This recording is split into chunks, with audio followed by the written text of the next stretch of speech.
இந்த எபிசோட்கான ஓப்பனிங் சீன்ல ஒரு பயங்கரமான கொடுமைக்கார லேடி கொஞ்சம் கூட மனசாட்சியே இல்லாம நம்ம அப்பாவி ஹீரோயினை கட்டி போட்டு அடி அடின்னு அடிச்சு நாங்க சொல்ற மாப்பிள்ளையை தான் நீ கல்யாணம் பண்ணிக்கணும்னு பயங்கரமா ஃபோர்ஸ் பண்றாங்க. இல்ல என்னால கண்டிப்பா முடியாது, என்னால அப்படிப்பட்ட ஒரு ஹேண்டிகேப்பை கல்யாணம் பண்ணிக்கிட்டு வாழ முடியாதுன்னு ஹீரோயின் கதறி கதறி அழறாங்க. உன்னோட அம்மா இறந்து போய் இத்தனை வருஷம் ஆனதுக்கு அப்புறம் கூட நாங்க உனக்கும் உன் தம்பிக்கும் சோறு போட்டு வளர்க்குறோம்னா அதுக்கு ஒரே காரணம் எங்களுக்கு தேவைப்படும் போது உங்களை பயன்படுத்திக்கதான். சோ ஒழுங்கா அந்த ஹேண்டிகேப் மாப்பிள்ளையை கல்யாணம் பண்ணிக்க, அப்பதான் எங்களுக்கு நிறையவே ப்ராஜெக்ட் எல்லாம் கிடைக்கும்னு இந்த அம்மா போட்டு அடி அடின்னு அடிக்குது. இல்ல என்னால முடியாது முடியாதுன்னு ஹீரோயின் எவ்வளவோ போராடி பாக்குறாங்க. ஆனா அந்த கொடுமைக்கார அம்மா விடுறதாவே இல்ல. ஒழுங்கா நீ அந்த ஹேண்டிகேப் மாப்பிள்ளைய கல்யாணம் பண்ணிக்க, இல்ல உன் தம்பியை நாங்க கொன்னுடுவோன்னு சொல்லி போனை காட்டுறாங்க. ஆக்சுவலா இந்த அம்மாவும் அவங்க ஆளுங்களும் சேர்ந்து ஹீரோயின் தம்பியை கடத்தி வச்சு மிரட்டுறாங்க. அவன் என்னன்னா, அக்கா நான் செத்தாலும் பரவாயில்ல, தயவு செஞ்சு நீ இந்த கல்யாணத்துக்கு ஒத்துக்காதன்னு கெஞ்சிரான். பட் தன்னோட பிடிவாதத்தினால தன்னோட தம்பி கஷ்டப்பட்டுற கூடாதுன்னு சொல்லி நம்ம ஹீரோயின் வேற வழியே இல்லாம அதே மாப்பிள்ளைய கல்யாணம் பண்ணிக்கிறாங்க. தென் அன்னைக்கு நைட் அவரை மீட் பண்ண போகும்போது வீல் சேர்ல உட்காந்துருக்க அந்த மாப்பிள்ளை, அதாவது நம்ம ஹீரோ, தன்னோட பக்கத்துல வர சொல்லி கூப்பிடவும் ஹீரோயின் ரொம்ப தடுமாறுறா. இங்க பாரு, நான் எதுவா இருந்தாலும் ஒரு தடவை தான் சொல்லுவேன், இன்னொரு தடவை சொல்லுவேன்னு எதிர்பார்க்காத, இப்ப வா வந்து என் ட்ரெஸ் கழட்டி விடுன்னு சொல்ல ஹீரோயினுமே பயந்து பயந்து பக்கத்துல போய் ஹீரோவோட ஃபேஸை பார்க்காம திரும்பிக்கிட்டு அவர் ஷர்ட் பட்டன் எல்லாம் கழட்டி விடவும், உனக்கு என்ன பார்த்தா பூச்சாண்டி மாதிரி இருக்கா, ஒழுங்கா பார்த்து பட்டனை கழட்டி விடு, சரி என்ன பாத்ரூம்க்கு கூட்டிட்டு போய் குளிக்கவேன்னு சொல்லவும், நாம இங்க பொண்டாட்டி வேலை பார்க்க வந்தோமா இல்ல ஆயா வேலை பார்க்க வந்தோமானே தெரியாம நம்ம ஹீரோயின் சோகமா அவருக்கு முதுகு தேய்ச்சி விடுறாங்க. போதும் போதும், அப்படியே நீயும் போய் அண்ட்ரஸ் பண்ணிட்டு வா, நாம ரெண்டு பேரும் ஒன்னா சேர்ந்து குளிக்கலான்னு ஹீரோ சொல்ல, ஆத்தாடியாத்தோ பயங்கரமான ஆளா இருப்பார் போலியே, விட்டா என் கையை பிடிச்சி இழுத்து பாத் ஸ்டாப்குள்ள முக்கிடுவாரு, இதுக்கப்புறம் நாம இங்க இருக்க கூடாதுன்னு சொல்லி ஹீரோயின் எஸ்கேப் ஆக ட்ரை பண்ணும்போது டோருக்கு அந்த சைட்ல நிக்கிற ரெண்டு லேடிஸ் நம்ம ஹீரோயினை பார்த்து பரிதாபப்படுற மாதிரி ஹீரோவை பயங்கரமா கலாய்க்கிறாங்க. ஏன்னா அவர் தான் பிசிக்கலி சேலஞ்சாச்சே. சோ ரொம்ப அழகா இருக்க நம்ம ஹீரோயின் பணத்துக்காக மட்டும்தான் ஹீரோவை கல்யாணம் பண்ணிக்கிட்டா போல, இல்லனா அந்த ஆளெல்லாம் யாரு கல்யாணம் பண்ணிப்பாங்கன்னு சொல்லி பயங்கரமா கலாய்ச்சிட்டு இருக்காங்க. என்னதான் நம்ம ஹீரோயினுக்கு ஹீரோவை சுத்தமா பிடிக்கலைனாலும் அவரோட நிலைமையை நினைச்சு பார்த்து ரொம்ப ஃபீல் பண்றாங்க. ஏன்னா அவராலேயே எந்த விஷயத்தையும் பண்ண முடியாது, எப்போதுமே பக்கத்துல உதவிக்காக யாராவது ஒருத்தர் இருந்துகிட்டே இருக்கணும் இல்லையா. சோ அதை பத்தி நினைச்சு பார்த்து ஃபீல் பண்ணிட்டு இருக்கும்போது குளிச்சுட்டு வர நம்ம ஹீரோ டக்குன்னு கையை பிடிச்சு இழுக்கவும் ஹீரோயின் ஸ்லிப் ஆகி அவர் மடியிலேயே உட்கார்ந்துடுறாங்க. என்னை விட்டு எஸ்கேப் ஆகலான்னு பாக்குறியா, அப்படிலாம் ஏதாவது பண்ணணும்னு நினைச்ச அவ்வளவுதான், உன் ஃபேமிலி பிசினஸ்ல நான் போட்டிருக்க எல்லா இன்வெஸ்ட்மெண்ட்டையுமே கேன்சல் பண்ணிடுவேன்னு ஹீரோ மிரட்ட. அப்போ இந்த டீலுக்காக தான் என் குடும்பத்தை சேர்ந்தவங்க கொஞ்சம் கூட இறக்கமே இல்லாம என்னை கட்டாயப்படுத்தி இவருக்கு கல்யாணம் பண்ணி வச்சாங்களா, ஒருவேளை நான் இங்க ஏதாவது பிரச்சனை பண்ணா கண்டிப்பா என் தம்பி உயிருக்கு ஆபத்தாகிரும், சோ அவனுக்காக நான் இந்த வாழ்க்கையை ஏத்துக்கிட்டு வாழ முயற்சி பண்றேன்னு ஹீரோயின் முடிவு எடுத்துடுறாங்க. ஓகே என்னை இந்த பெட்ல படுக்க வைன்னு ஹீரோ சொல்ல ஹீரோயினுமே ரொம்ப கஷ்டப்பட்டு தூக்குறாங்க. ஆனா ஸ்லிப் ஆகிறவும் ரெண்டு பேரும் ஒன்னா சேர்ந்து பெட்ல விழுந்துடுறாங்க. நீ இதை வேணுக்குனே தானே பண்ணன்னு ஹீரோ கேட்க, அதெல்லாம் இல்ல ஐ எம் வெரி சாரின்னு சொல்லிட்டு எழுந்திரிக்க ட்ரை பண்ணும்போது டக்குன்னு அவங்கள ஹோல்ட் பண்ற நம்ம ஹீரோ, உனக்கு தேவையில்லைனாலும் இது எனக்கு தேவை, ஏன்னா நம்ம ரெண்டு பேருக்கும் மேரேஜ் ஆயிடுச்சு, இப்ப நான் உன்னோட ஹஸ்பண்ட், சோ எனக்கு உன் மேல எல்லா உரிமையுமே இருக்கு, கம்முன்னு நான் சொல்றதை கேளுன்னு ஹீரோ சொல்லவும் ஹீரோயினுக்கு ஒரு விஷயம் ஞாபகம் வருது, நான் மேரேஜ் பண்ணிக்கிட்டவர் ஹேண்டிகேப் ஆச்சே, கண்டிப்பா அவரால் இதெல்லாம் முடியாது, அப்போ நீங்க யாரு, உண்மையை சொல்லுங்க, என்னோட ஹஸ்பண்ட் எங்கன்னு ஹீரோயின் கேட்க, அவன் தான் நான் தான் அவன், இதெல்லாம் உனக்கு போக போக புரியும், சோ இப்ப நான் சொல்றதை கேட்டு அமைதியான்னு சொல்லி அன்னைக்கு இவங்க ரெண்டு பேருக்கு நடுவுல சம்திங் நடந்துடுது. ஆனா இதுல நம்ம ஹீரோயினுக்கு கொஞ்சம் கூட உடன்பாடு இல்ல. இவன் யாரா இருப்பான்னு சொல்லி பயங்கரமா யோசிக்கிறாங்க. கட் பண்ண அடுத்த நாள் நம்ம ஹீரோவோட கசின் அவர்கிட்ட, என்ன மச்சான் நைட்டு ஒரே ஜாலியா இருந்தீங்க போல, எப்படி இருக்க முடியும், நீங்க தான் ஒரு ஹேண்டிகேப் ஆச்சே, கண்டிப்பா உங்களால எதுவும் பண்ணிருக்க முடியாது. ஆமா காலையிலேயே அவசரமா உங்க ஒய்ஃப் எங்கேயோ கிளம்பி போனாங்கன்னு நான் கேள்விப்பட்டேன், என்ன பாய் ஃப்ரெண்டை பார்க்க போயிருக்காங்களான்னு கேட்டு ரொம்ப அசிங்கமா பேசுறான். ஹீரோக்கு கோவம் வருதோ இல்லையோ அசிஸ்டன்ட் கடுப்பாகி டேன்னு கத்த, ஒரு நிமிஷம் இரு, இங்க பாருடா, நீ இதுக்கப்புறம் ஏதாவது பேசுன பாயை வெட்டி தூக்கி போட்டுருவேன், ஒழுங்கா இங்க இருந்து ஓடி போன்னு ஹீரோ மிரட்டவும், ஐயோ மச்சான் ரொம்ப பயந்துட்டேன், உன்னால பேச மட்டும்தான் முடியும், வேற எதுக்குமே நீ லாய்க்கு இல்லைன்னு சொல்லி கலாய்ச்சிட்டு அந்த டோமர் அங்கே இருந்து கிளம்பிடுறான். சரி இப்ப என் ஒய்ஃப் எங்க போயிருக்காங்கிறத கண்டுபிடிச்சு சொல்லுன்னு ஹீரோ கேட்க, அசிஸ்டன்ட்டுமே கார்ல இருக்க ட்ராக்கிங் டிவைஸ் எல்லாம் செக் பண்ணி பார்த்துட்டு அவங்க அம்மா அப்பா வீட்டுக்கு போயிருக்காங்கன்னு சொல்லவும், ஓகே காரை ரெடி பண்ணு நாமளும் அங்க போலான்னு ஹீரோ கிளம்புறான். நம்ம ஹீரோயின் சித்தியை மீட் பண்ணி, அதான் நான் நீங்க சொன்ன மாதிரி ஹீரோவை கல்யாணம் பண்ணிக்கிட்டல, அப்புறம் எதுக்காக இன்னும் என் தம்பியை பிடிச்சி வச்சிருக்கீங்க, தயவு செஞ்சு அவனை ரிலீஸ் பண்ணுங்கன்னு கேட்டு கெஞ்சிரா. அதுக்குள்ள எப்படி, இப்பதானே கல்யாணம் ஆகிருக்கு, ஒருவேளை நீ அவனை டிவோர்ஸ் பண்ணிட்டு எங்கேயாவது ஓடி போயிட்டீனா அப்புறம் நாங்க என்ன பண்ண முடியும், சோ பொறு எதுவாண்டாலும் பார்த்து நாங்க பண்றோம்னு சொல்லவும் ஹீரோயினால தாங்கிக்க முடியல, ஏன் இப்படி அராஜகம் பண்றீங்க, உங்களுக்கு இந்த பிசினஸ் டீல் கிடைக்கணும், நிறைய காசு சம்பாதிக்கணுங்கிறதுக்காக எதுக்கு இப்படி என் வாழ்க்கையும் என் தம்பி வாழ்க்கையும் வச்சு விளையாடிட்டு இருக்கீங்கன்னு கேட்டு கத்துறா. என்னையே எதிர்த்து பேசுற அளவுக்கு உனக்கு தைரியம் வந்துருச்சான்னு கேட்டு அந்த சித்தி அடிக்க போகும்போது கரெக்டா உள்ள என்ட்ரி கொடுக்குற நம்ம ஹீரோ, என் ஒய்ஃப் மேல கை வைக்க உனக்கு யாரு தைரியம் கொடுத்தான்னு கேட்டு கத்தவும், ஐயோ அப்படிலாம் எதுவும் இல்ல மருமகனே, ஏன் பாப்பா இப்படி கல்யாணம் ஆகி ஒரே நாளையில அம்மா வீட்டுக்கு வந்திருக்க, இப்படிலாம் பண்ணக்கூடாது, எல்லாரும் உன்னை பத்தி என்ன நினைப்பாங்க, புருஷன் வீட்டுக்கு போனா அதுதான் உன்னோட வீடுன்னு என் பொண்ணுக்கு நான் அட்வைஸ் பண்ணிட்டு இருந்தேன்னு சொல்லி சித்திக்காரி சமாளிக்குது. இதுக்கு முன்ன வேணா இவ உங்க பொண்ணா இருக்கலாம், பட் இப்ப என்னோட வைஃப் ஷென் ஃபேமிலியோட மருமக, சோ அவ ஒரு நோபல் உமன், அவளுக்கு முன்ன நீங்க இப்படிலாம் பேசக்கூடாது, ஒழுங்கா அவகிட்ட மன்னிப்பு கேளுங்கன்னு ஹீரோ சொல்ல, எங்க கோவப்பட்டு ப்ராஜெக்ட் எல்லாம் கேன்சல் பண்ணிடுவானோங்கிற பயத்துல இந்த சித்திக்காரியுமே வேற வழி இல்லாம ஹீரோயின் கிட்ட மன்னிப்பு கேக்குறாங்க. பேபிமா உடனே கிளம்பு, வீட்டுக்கு போலான்னு சொல்லி கூட்டிட்டு வர நம்ம ஹீரோ. பொதுவா எல்லா அம்மாக்களுமே அவங்க பொண்ணுங்க மேல ரொம்ப பாசமா இருப்பாங்க, பட் உங்க அம்மாவை பார்த்தா அப்படி தெரியலையே, எனக்கு என்னமோ இதெல்லாம் சரியா படல, உண்மையை சொல்லு, நீ யாரு, எதுக்காக உங்க அம்மா உன்னை இவ்ளோ கேவலமா ட்ரீட் பண்றாங்கன்னு ஹீரோ கேட்க, இந்த மாதிரி என்னோட அப்பாக்கும் அவரோட ஃபர்ஸ்ட் ஒய்ஃபுக்கும் பிறந்த குழந்தைங்க தான் நானும் என்னோட தம்பியும். தென் எங்க அப்பா செகண்டா ஒரு லேடியை கல்யாணம் பண்ணிக்கிட்டாரு, அவர் தான் நீங்க இப்ப பார்த்த என்னோட சித்தி. அப்புறம் எங்க அம்மா இறந்து போனதும் என் சித்தி என்னையும் என் தம்பியையும் கொஞ்சம் கூட மனசாட்சியே இல்லாம அடிச்சு கிராமத்துக்கு விரட்டி விட்டுட்டாங்க. அதனாலதான் எங்க அப்பாக்கு இப்படி 2 குழந்தைங்க இருக்கிற விஷயம் யாருக்குமே தெரியாது. அப்படி இருக்கும்போதுதான் உங்களை கல்யாணம் பண்ணிக்க சொல்லி இந்த ஃபேமிலிக்கு ஒரு மேரேஜ் ப்ரொபோசல் வந்திருக்கு. பட் சித்தியோட பொண்ணு உங்களை மாதிரி ஒரு ஹேண்டிகேப்பை கல்யாணம் பண்ணிக்க முடியாதுன்னு சொன்னதுனாலதான் என்ன கோத்து விட்டாங்க. ஈவன் எனக்குமே உங்களை மேரேஜ் பண்ணிக்க கொஞ்சம் கூட விருப்பம் இல்ல, ஆனா என்னோட சித்தி என் தம்பியை கடத்தி வச்சுக்கிட்டு கொலை பண்ணிடுவேன்னு சொல்லி மிரட்டினதுனாலதான் நான் உங்களை மேரேஜ் பண்ணிக்க ஒத்துக்கிட்டேன்னு ஹீரோயின் எல்லா உண்மைகளையும் சொல்றாங்க. என்னதான் இதை கேட்கும்போது ஹீரோக்கு கொஞ்சம் கஷ்டமா இருந்தாலும் ரொம்பவே இன்ட்ரெஸ்டிங்கா போயிட்டு இருக்கிறதுனால, சரி நீ இந்த ப்ராப்ளம்ல இருந்து வெளியில வர நான் உனக்கு ஹெல்ப் பண்றேன், பிளஸ் உனக்கு நிறையவே காசு தரேன்னு சொல்லவும், ஏன் இந்த திடீர் முடிவுன்னு ஹீரோயின் ஒரு மாதிரி சந்தேகத்தோடயே கேக்குறாங்க. என்னதான் ஆரம்பத்துல நீ விருப்பம் இல்லாம இந்த கல்யாணத்தை பண்ணிக்கிட்டாலும் இப்ப நீ என்னோட ஒய்ஃப் ஆகிட்ட, நான் உன்னோட ஹஸ்பண்ட், சோ நீ கஷ்டப்படுறத பார்த்து என்னால தாங்கிட்டு இருக்க முடியாது, அதனாலதான் உனக்கு உதவி பண்றதுக்காக நான் முன் வரேன், அதுக்கு பதிலா கைமாறா நீ எனக்கு ஒரு நல்ல ஒய்ஃபா இருக்கணும், என்ன இருக்க முடியுமான்னு ஹீரோ நல்லா அழுத்தி கேட்கவும், ஹீரோயினுமே ஓகே ஓகே ப்ராமிஸ், நான் உங்களுக்கு ஒரு நல்ல ஒய்ஃபா இருப்பேன்னு வாக்கு கொடுத்துடுறாங்க. ஓகே இப்போ எனக்கு ஒரு முக்கியமான மீட்டிங் இருக்கு, ஸோ நான் ஆஃபீஸ்க்கு போறேன், நீ வீட்டுக்கு போய் என்னோட தாத்தாவை மீட் பண்ணி பேசிட்டுன்னு சொல்லிட்டு ஹீரோ கிளம்பிடுறாரு. வீட்டுக்கு வந்த நம்ம ஹீரோயின் வெயிட் பண்ணிட்டு இருக்கும்போது ஹீரோவோட கசின் அந்த டோமர் பைய பார்த்துட்டு, என்ன மேடம் காலையில எங்கேயோ வெளியில போனீங்கன்னு கேள்விப்பட்டேன், பாய் ஃப்ரெண்ட் கிடைச்சிட்டானா, அப்படி கிடைக்கலன்னா சொல்லுங்க நானே வரேன், எனக்கு தெரியும் கண்டிப்பா என் மச்சானால உங்களுக்கு எந்த யூஸுமே இல்ல, சோ நான் சொல்றத கேட்டு நடந்துக்கிட்டீங்கன்னா நாம 2 பேரும் ஜாலியா இருப்போம், இந்த விஷயத்த வெளியில யாருக்கும் தெரியாம பாத்துக்க வேண்டியது என்னோட பொறுப்புன்னு சொல்லி ரொம்பவே தப்பு தப்பா பேசுறான். ஹீரோயின் கொஞ்சம் கூட அழட்டிக்காம, அதான பார்த்தேன், உனக்கு அந்த ஒரு விஷயத்தை தவிர வேற எதுலயுமே திறமை கிடையாது, நீ டேலண்ட் இல்லாதவன், காசு இருக்குன்னு சொல்லி ரொம்ப ஆடாத, நீ இந்த குடும்பத்துல மட்டும் பிறக்கலனா ஒரு நாய் கூட உன்னை மதிக்காதுடான்னு சொல்லி செமையா கலாய்ச்சி விட்டுறாங்க. கடுப்பாகிடுறாம அடிக்கிறதுக்காக கை ஓங்கும் போது கரெக்டா அங்க வர நம்ம ஹீரோட அசிஸ்டன்ட் கசினை போட்டு அடிச்சு லாக் பண்ணிடுறாரு. ஹீரோயின் சொல்லாமலே இங்க என்ன நடந்திருக்குங்கிறத புரிஞ்சுக்கிற நம்ம ஹீரோ கசினை பார்த்து டெரரா முறைக்கவும், ஒழுங்கா என் கையை விட சொல்லு, உன் பொண்டாட்டிக்கு எவ்வளவு தைரியம் தான் என்னையே அசிங்கமா பேசியிருப்பா, அவ கையை காலை உடைக்காம நான் விட மாட்டேன், இந்த விஷயம் மட்டும் எங்க அப்பாக்கு தெரிய வந்துச்சு அவ்வளவுதான் உங்க 2 பேரையும் நிக்க வச்சு கொல்த்திடுவாள்னு சொல்லி மிரட்டிட்டு இருக்கும்போது அங்க தாத்தா வரவும், தேவையில்லாத பிரச்சனை வேணாங்கிறதுக்காக நம்ம ஹீரோ தன்னோட அசிஸ்டன்ட் கிட்ட போனா போதுன்னு அந்த பூச்சி பையனை விட சொல்லிடுறாரு. தென் ஹீரோயினும் தாத்தாவும் பேச ஆரம்பிக்கிறாங்க. என் பேரை என்ன சொல்றாமா, அவன் கொஞ்சம் முரட்டுத்தனமான ஆளுதான், எப்போதுமே சிடு சிடு கடுக்கடு கொடுக்கணுன்னு தான் இருப்பான், பட் நிஜமாவே ரொம்ப ரொம்ப நல்ல பையன், ஆரம்பத்துல எல்லாம் கொஞ்சம் கஷ்டமா தான் தெரியும், பட் போக போக நீயே அவனோட நல்ல மனசை புரிஞ்சுப்பன்னு சொல்லி அட்வைஸ் பண்ணிட்டு இருக்கும்போது ஹீரோயினுமே எல்லாத்தையும் புரிஞ்சுக்கிட்டு ஹாப்பியா மனசு விட்டு பேசுறா. இதுல இருந்தே நம்ம ஹீரோயின் ரொம்ப ரொம்ப நல்ல பொண்ணு, இந்த குடும்பத்துக்கு ஏத்த பொண்ணு தாங்கிறத புரிஞ்சுக்கிற தாத்தா அவங்க ஃபேமிலியை சேர்ந்த லேடிஸ் எல்லாம் வம்சாவளியா தலைமுறையா போட்டுட்டு இருக்க ஒரு ரிங்க பிரசன்ட் பண்றாரு.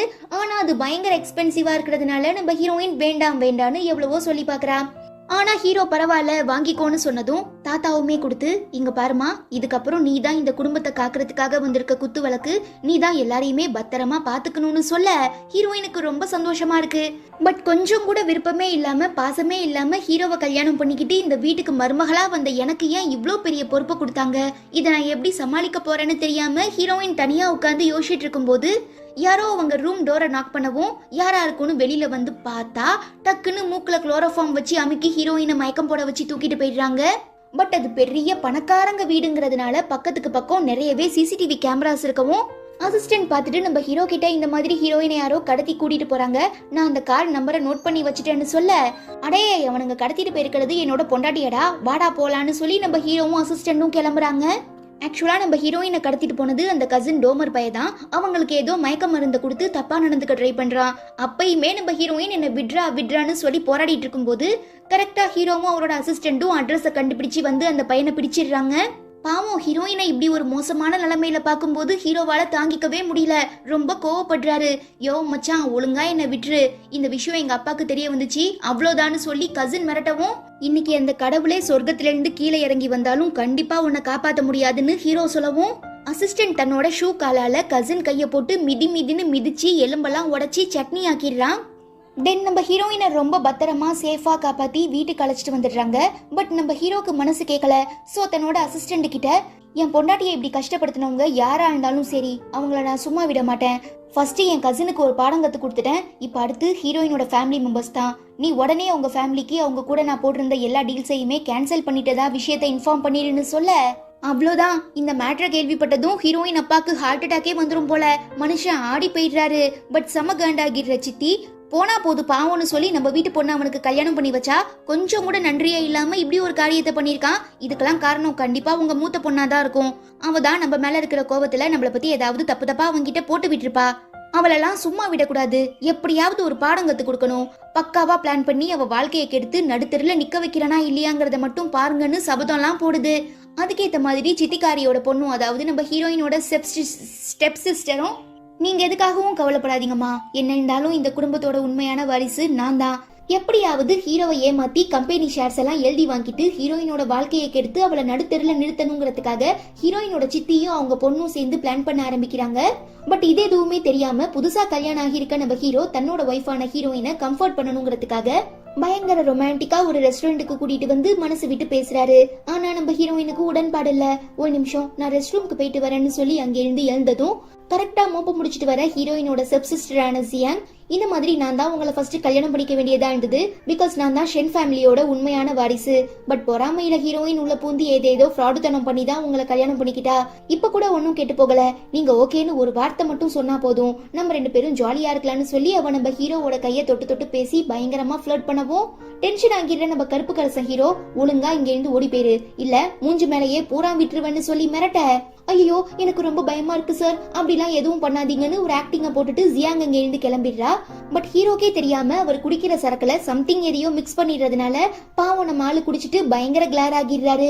அப்புறம் என்ன திட்டம் பழிச்சிருச்சுன்னு சொல்லி ஜியாங் அவர் அல்லேக்கா தூக்கிட்டு வந்து ரூம்ல போட்டு, இதுக்கப்புறம் யாராலையுமே என்ன தடுக்க முடியாது, இப்ப மட்டும் நம்ம ரெண்டு பேரும் ஒன்னா இருக்கிற விஷயம் வெளியே தெரிஞ்சிச்சுன்னா அப்புறம் நீங்க தான் என்ன கல்யாணம் பண்ணிக்கணும், தென் நான் உங்க வீட்டுக்குள்ள வந்து ஹீரோயின் அடிச்சு வெளியில துரத்தி விட்டுருவேன், அதுக்கப்புறம் எல்லாமே என்னோட ராஜ்யம் தான் சொல்லி ஹீரோ கிட்ட தப்பா நடந்துக்க முயற்சி பண்றா.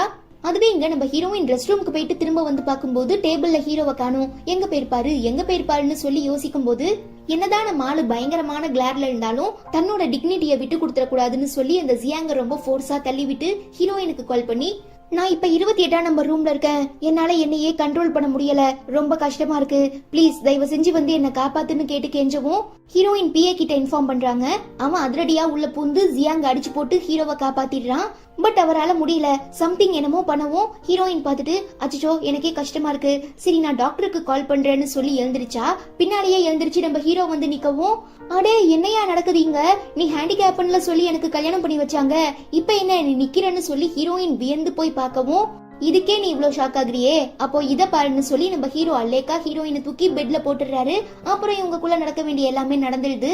அடுத்த நாள் கண் விழிக்கிற நம்ம ஹீரோயின் ஹீரோ நல்லா ஸ்டெடியா ஸ்ட்ராங்கா நிக்கிறத பார்த்துட்டு, உங்க காலுக்கு என்ன பிரச்சனை, எதுக்காக நீங்க ஹேண்டிகேப் மாதிரி நடிக்கிறீங்கன்னு கேட்க, எல்லாம் ஒரு காரணத்துக்காக தான், போக போக நீயே புரிஞ்சுக்குவ, ஆமா நைட் நடந்த சம்பவத்தை பத்தி நீ என்ன நினைக்கிறேன்னு ஹீரோ கேட்க, நம்ம ஜஸ்ட் ஒரு கான்ட்ராக்ட் கப்பிள் தானே, சோ நீங்க எனக்கு பண்ண உதவிக்கு இது ஒரு கைமாறு அவ்வளவுதான்னு ஹீரோயின் ஒரு மாதிரி சொல்லவும் ஹீரோக்கு கஷ்டமாகிடுது.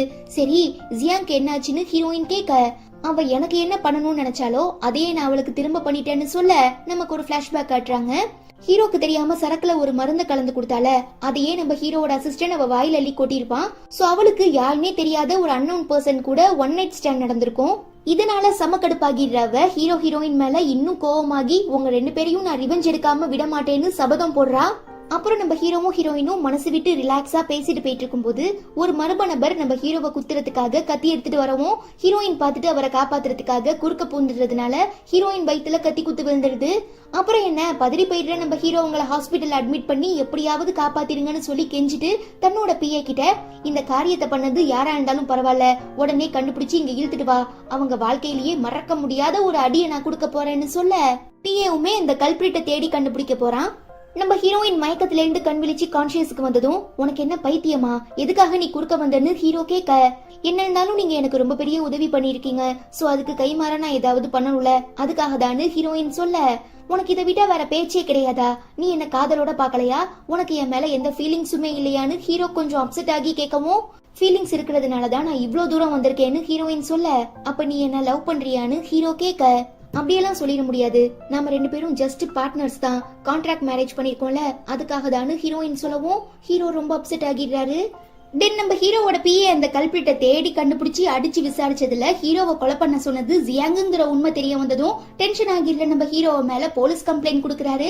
சோ போலீஸ் அரெஸ்ட் பண்ணிட்டு போன தன்னோட பொண்ணை காப்பாத்துறதுக்காக ஹீரோயினோட சித்தி ஹீரோவோட தாத்தாவை மீட் பண்ணி, நீங்க நினைச்சிட்டு இருக்க மாதிரி ஹீரோயின் ஒன்னும் ஜென் ஃபேமிலியை சேர்ந்த பொண்ணு கிடையாது, அவ யாரும் இல்லாத அனாதை, இந்த பணக்கார வாழ்க்கைக்கு ஆசைப்பட்டு ஏதேதோ ஃப்ராடுத்தனம் பண்ணி தான் ஜியாங் ஃபேமிலியை சேர்ந்த பொண்ணுன்னு உங்க எல்லாரையுமே நம்ப வச்சு ஹீரோவை ஏமாத்தி கல்யாணம் பண்ணிக்கிட்டா, எங்க அவளை பத்தின உண்மை தெரிய வந்துச்சுன்னா நீங்க அவளை வீட்டை விட்டு வெளியில போக சொல்லிடுவீங்களோங்கிற பயத்துல உங்க எல்லாரையும் ஏமாத்துறதுக்காக தான் அவளே ஆள் செட் பண்ணி ஹீரோவை குத்துற மாதிரி குத்தி அவ வயித்துல குத்து வாங்கிட்டு இப்ப ஹாஸ்பிட்டல்ல படுத்து கிடக்கா. சோ நீங்க ஹீரோயின் அப்பாவி மாதிரி தெரியறான்னு அவ நடிப்பை பார்த்து ஏமாந்துராதீங்கன்னு சொல்லி சித்தி கொளுத்தி போடவும் ஹீரோ தாத்தா டென்ஷன் ஆகி அவன் கிட்ட, எந்த தராதாரமும் இல்லாதவ என் குடும்பத்தோட மருமகளா இருக்க கூடாதுன்னு சொல்லி கத்துறாரு. ஆனா ஹீரோவால இது எதையுமே நம்ப முடியல, கண்டிப்பா என் பொண்டாட்டி அப்படி ஒரு காரியத்தை பண்ணிருக்க மாட்டான்னு ரொம்பவே உறுதியா பேசுறான். ஓ அப்படியா, உங்க பொண்டாட்டி எவ்வளவு பெரிய கேடு கேட்டவங்கிறத நான் ஆதாரத்தோட நிரூபிக்கிறேன்னு சொல்லி அந்த சித்திக்காரி கல்பிரிட்ட கூப்பிட்டு விடவும் அவன் இந்த மாதிரி ஹீரோயின் தான் எனக்கு காசு கொடுத்து இது எல்லாத்தையுமே பண்ண சொன்னாங்க, பட் பழிய மட்டும் ஜியாங் மேல போட சொன்னாங்கன்னு பொய் சாட்சி சொல்லிடுறான். இது எல்லாத்தையுமே நம்ம ஹீரோயின் பார்த்துட்டு ரொம்ப ஷாக் ஆகிடுறாங்க. ஐயோ நான் அப்படிலாம் எதுவுமே பண்ணல, பிளீஸ் தயவு செஞ்சு என்ன நம்புங்க நம்புங்கன்னு கெஞ்சவும் நம்ம ஹீரோவால நம்பவும் முடியல, நம்பாமலும் இருக்க முடியல. பத்தாவதுக்கு இந்த சித்தி வேற, உங்களுக்கு தேவை சாட்சியும் ஆதாரமும் தானே, என்கிட்ட இருக்கு, ஒழுங்கா என் பொண்ணை ரிலீஸ் பண்ண சொல்லி ஆர்டர் கொடுங்கன்னு கேட்டு கத்துறாங்க. ஒருவேளை ஹீரோயின் தப்பு பண்ணிருப்பாளுன்னு சந்தேகப்படுற நம்ம ஹீரோ கொஞ்சம் சிடுன்னு, உன்கிட்ட நான் ஒரு முக்கியமான விஷயத்த பத்தி பேசணும், ஒழுங்கா திரும்ப உன் ரூமுக்கு போன்னு சொல்ல ஹீரோயின் மனசு உடைஞ்சு போயிடுறாங்க. அப்ப என் மேல உங்களுக்கு நம்பிக்கை இல்லையான்னு கேட்கவும் நான் சொல்றத ஃபர்ஸ்ட் செய்யு ஹீரோ கத்துறான். ஹீரோயினுமே பதில் பேச முடியாம போயிடுறாங்க. அப்புறம் நம்ம ஹீரோவோட தாத்தா அவர்கிட்ட, தெரிஞ்சோ தெரியாமலோ அந்த பொண்ணு உன் உயிரை காப்பாத்திட்டா, பட் அதுக்காக அப்படிப்பட்ட ஒரு மோசமான ஏமாத்துக்காரிய என் வீட்டு மருமகளா ஏத்துக்க முடியாது, சோ அவ ஹாஸ்பிட்டல்ல இருந்து டிஸ்சார்ஜ் ஆன உடனே நீ அவளை டிவோர்ஸ் பண்ணிடுன்னு சொல்லவும், யாரு என்ன பண்றாங்க, யாரு சொன்னது உண்மை, யாரு தப்பு பண்ணாங்கிற எதுவுமே தெரியாம என்னால இப்படிப்பட்ட ஒரு மோசமான முடிவை எடுக்க முடியாது, பிகாஸ் நான் ஹீரோயின் கூட கொஞ்ச நாள் வாழ்ந்திருக்கேன், அப்படி இருக்கும்போது திடீர்னு ஒரு கல்பிரிட் சொன்னதை எப்படி என்னால உண்மை நம்பி ஹீரோயினை வெறுக்க முடியும், சோ எதுவா இருந்தாலும் நான் தீர விசாரிச்சுட்டு முடிவு பண்ணிக்கிறேன்னு ஹீரோ சொல்ல, அப்போ என்ன விட ஹீரோயின் உனக்கு முக்கியமா போயிட்டாளா, என் வார்த்தைக்கு நீ மரியாதை கொடுக்க மாட்டியான்னு கேட்டு தாத்தா கத்தவும், எனக்கு தெரிஞ்சு ஹீரோயின் ரொம்ப நல்ல பொண்ணு, நான் அவளை உண்மையா நேசிக்கிறேன், அவளை தவிர வேற யாரையுமே என்னால ஒய்ஃபா பார்க்க முடியாது, சோ எதுவா இருந்தாலும் நான் தீர விசாரிச்சதுக்கு அப்புறம் தான் முடிவெடுக்க முடியும்னு சொல்லிட்டு ஹீரோ கிளம்பிடுறான். சோ இப்படி இவன் தன்னோட பேச்ச கேட்க மாட்டான்னு சொல்லி டென்ஷன் ஆகிடுற தாத்தா சில பல பிளான் பண்ணி தன்னோட லாயர் அனுப்பி வைக்கிறாங்க. ஹீரோயின் கிட்ட அவரு டிவோர்ஸ் நோட்டீஸ கொடுக்கறாரு. படிச்சு பார்த்து அதிர்ச்சி ஆகிடுற நம்ம ஹீரோயின், இது யாரு தந்தான்னு கேட்க ஹீரோ தான்னு லாயர் சொல்ல ஹீரோயினால நம்பவே முடியல. அதே நேரம் ரொம்ப கோவப்பட்டு எதுவா இருந்தாலும் ஹீரோவை டைரக்டா வர சொல்லுங்க, நான் அவர்கிட்ட பேசிக்கிறேன்னு சொல்லி படுத்து தூங்கிடுறாங்க. இந்த விஷயத்த லாயர் தாத்தா கிட்ட இன்ஃபார்ம் பண்ணதும், பரவாயில்ல அவளை விட்டுறாத, பயங்கரமா ஃபோர்ஸ் பண்ணு, நம்ம வலிக்கு வர வர அவளை நாம நிம்மதியாவே விடக்கூடாதுன்னு ரொம்ப ஹார்ஷா பேசுறாரு. அதுவே இங்க ஒரு நர்ஸ் நம்ம ஹீரோயினை ஏமாத்தி சில டேப்லெட்ஸ் எல்லாம் கொடுக்கவும் தெரியாதனமா சாப்பிட்டுட்டு ஹீரோயின் மயங்கிடுறாங்க. அப்படியே அவங்களை அல்லேக்கா தூக்கி ஸ்ட்ரெச்சர்ல படுக்க வச்சு கடத்திட்டு போறாங்க. பட் நம்ம ஹீரோ கவனிக்காம ரூம்குள்ள வந்து பார்த்தா நம்ம ஹீரோயினை காணோம். அதுக்கு அந்த டிவோர்ஸ் பேப்பர் வேற இருந்தது இல்லையா, சோ நம்ம ஹீரோ பார்த்துட்டு ஹீரோயின் தான் தாங்கிட்ட டிவோர்ஸ் கேட்கறா போலன்னு தப்பா நினைச்சுக்கிட்டு ரொம்ப அப்செட் ஆகிடுறான்.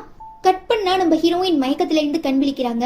தன்னை காப்பாத்தினது ஹீரோவோட தாத்தா தாங்கிற உண்மை தெரிய வந்ததும், வயசான காலத்துல ஏன் இப்படி எல்லாம் பண்றீங்கன்னு கேட்க, தெரிஞ்சோ தெரியாமலோ நீ என் பேரனுக்கு ஒய்ஃப் ஆகிட்ட, அதுக்காக உன்னை என் வீட்டு மருமகளா ஏத்துக்க முடியாது, சோ நீ அவன் கிட்ட சொல்லாம கொள்ளாம இந்த நாட்டை விட்டே வெளியில போயிரு, அவனை டிவோர்ஸ் பண்ணிடு, அதுக்காக எவ்வளவு காசு தர வேணாலும் நான் ரெடியா இருக்கேன், ஈவன் நீயும் உன் தம்பியும் ஃபாரின்ல போய் செட்டில் ஆகுறதுக்கான எல்லா ஏற்பாடையுமே நான் பண்றேன்னு தாத்தா சொல்ல, என்னதான் நான் கொஞ்சம் கூட விருப்பமே இல்லாம உங்க பேரனை கல்யாணம் பண்ணிக்கிட்டாலும் அவர் என்ன புரிஞ்சுக்கிட்டு எனக்காக நிறைய உதவிகள் பண்ணிருக்காரு. சோ அதுக்கு நான் கைமாறா அவருக்கு ஒரு நல்ல ஒய்ஃபா இருப்பேன்னு சொல்லி ப்ராமிஸ் பண்ணி கொடுத்திருக்கேன். சோ இந்த ப்ராப்ளம்னால என் உயிரே போனாலும் பரவாயில்ல, நான் உங்க பேரனை விட்டு போக மாட்டேன், அவர் கூடயே தான் இருப்பேன், அவருக்கு பண்ணி கொடுத்த ப்ராமிஸை நான் காப்பாத்துவேன்னு ஹீரோயின் ரொம்ப ஸ்ட்ராங்கா ரிப்ளை பண்ணிடுறாங்க. நெக்ஸ்ட் நம்ம ஹீரோயின் மேல எந்த தப்புமே இல்ல, அந்த கல்பிரிட் சொன்ன எல்லாமே போய் உண்மையாவே அவரை கொலை பண்ண ட்ரை பண்ணது ஜியாங் தாங்கிற எல்லா எவிடன்ஸையுமே கண்டுபிடிச்சு நம்ம தாத்தா கிட்ட கொடுக்கவும், நீ என்ன அந்த பொண்ணு மேல அவ்வளவு உயிரியே வச்சிருக்கியா, அவளுக்காக என்ன வேணாலும் பண்ணுவ போலன்னு தாத்தா கேட்க, ஆமா என்ன இருந்தாலும் அவ என்னோட வைஃப், நீங்க எப்படி நம்ம பாட்டியை காதலிச்சீங்களோ, எங்க அப்பா எப்படி எங்க அம்மாவை காதலிச்சாங்களோ அதே மாதிரி நான் என் பொண்டாட்டியை நேசிக்கிறேன்னு ஹீரோ சொல்ல, பரவாயில்ல அந்த பொண்ணு நிஜமாவே உன்னோட காதலுக்கு ஒருத்துதான், என்னம்மா தைரியமா இருக்கா, அந்த மாதிரி ஒரு பொண்ணு கிடைக்க நீ கொடுத்துருக்கணும்னு தாத்தா சொல்ல, ஹீரோக்கு ஒண்ணுமே புரியல, நீங்க எதை பத்தி பேசுறீங்கன்னு ஹீரோ கேட்க, தாத்தாவுமே நடந்த எல்லா விஷயங்களையும் சொல்லி இந்த மாதிரி அந்த பொண்ணு கிட்ட நான் காசு தரேன் என் பேரனை டிவோர்ஸ் பண்ணிட்டு போயிருன்னு சொன்னேன், அவ முடியாதுன்னு ரிப்ளை பண்ணிட்டா, ஈவன் கடத்தி வச்சு டார்ச்சர் பண்ணி கூட பார்த்தேன், அப்பயுமே அந்த பொண்ணு எனக்கு ஹீரோ தான் வேணுங்கிறதுல ரொம்ப முடிவா இருக்கா, ஈவன் நீயுமே அந்த பொண்ணு மேல இவ்ளோ பாசமா உயிரையே வச்சிருக்கிறத பாக்கும்போது எனக்கு ரொம்ப பொறாமையா இருக்கு பேராண்டி. சோ அவ பணக்காரியா இல்லைனாலும் பரவாயில்ல, பெரிய ஃபேமிலியை சேர்ந்த பொண்ணா இருந்தாலும் பரவாயில்ல, நல்ல பொண்ணா இருக்கா, நல்ல மனசுள்ள பொண்ணா இருக்கா, எனக்கு தெரிஞ்சு அவளை விட வேற யாராலையுமே உனக்கு ஒரு நல்ல ஒய்ஃபா இருக்க முடியாது, 2 பேரும் சந்தோஷமா இருங்கன்னு சொல்லி தாத்தா வாழ்த்துறாரு. அப்புறம் என்ன செம்ம குஷியாகிடுற நம்ம ஹீரோ இந்த சந்தோஷமான விஷயத்த சொல்றதுக்காக ஹீரோயினை மீட் பண்றாரு. பட் ஹீரோயின் தான் தப்பா நினைச்சிட்டு இருக்காங்க இல்லையா, சோ ரொம்ப பாவமா என்ன பார்த்தா உங்களுக்கு என்ன காசு கலையிற மாதிரி தெரியுதான்னு கேட்கவும், ஏமா நீ ரொம்ப வருத்தப்படாத, இதுக்கும் எனக்கும் எந்த சம்பந்தமும் இல்ல, நீயும் நானும் ஒருத்தர் எவ்வளவு லவ் பண்றோம், ஒருத்தர் இன்னொருத்தருக்கு எந்த அளவுக்கு உண்மையா இருக்கோங்கிறத டெஸ்ட் பண்றதுக்காக எங்க தாத்தா பண்ண விளையாட்டு தான் இது, மத்தபடி அவருக்குமே நம்ம 2 பேரையும் பிரிச்சு வைக்கணுங்கிற எந்த இன்டென்ஷனும் கிடையாது. சோ நீயும் நானும் ஹஸ்பண்ட் அண்ட் ஒய்ஃபா சேர்ந்து வாழ்றதுல என் தாத்தாக்கு எந்த பிரச்சனையும் இல்ல, எனக்குமே உன்னை ரொம்ப பிடிச்சிருக்கு, அதே மாதிரி உனக்கும் என்ன பிடிக்கும் நம்புறேன்னு ஹீரோ சொல்லவும் ஹீரோயினுமே வெக்கப்பட்டு சிரிக்கிறாங்க. அப்புறம் என்ன ஒரே ஜாலி தான்.